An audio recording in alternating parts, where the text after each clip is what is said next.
So I see, David, you're focusing on Clematis Picardy, or some people call it Picardy. Really it's such a compact plant, and from a breeding perspective I think it's almost a designer clematis, because it really flowers and it puts on new growth, and it's so compact and so free flowering. It's an ideal plant, perhaps even the best plant for growing in a pot or a container for the patio or for the deck garden. Very intense flower color, as you can see, beautiful coloring, shining, glistening here in the sunlight, and so it's a plant that can grow even in a south-facing location. But of course, remembering if it's growing in a pot or a container, it needs to have plenty of water, needs to have some other perennial plants or summer bedding plants to shade its root system. But really, as I say, almost a designer clematis, because it has super foliage, really lots of flowering over a good long period. So it will start flowering again end of May, early June,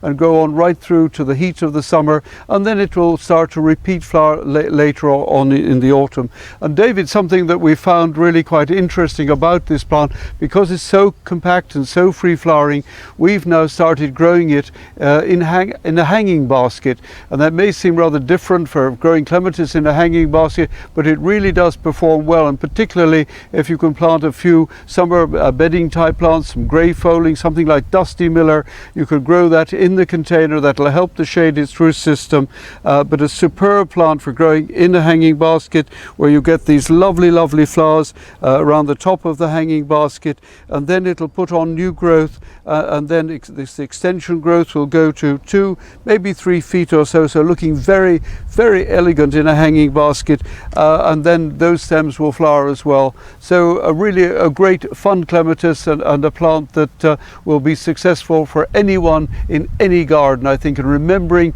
it will stand this good strong sunlight because of its depth of flower color.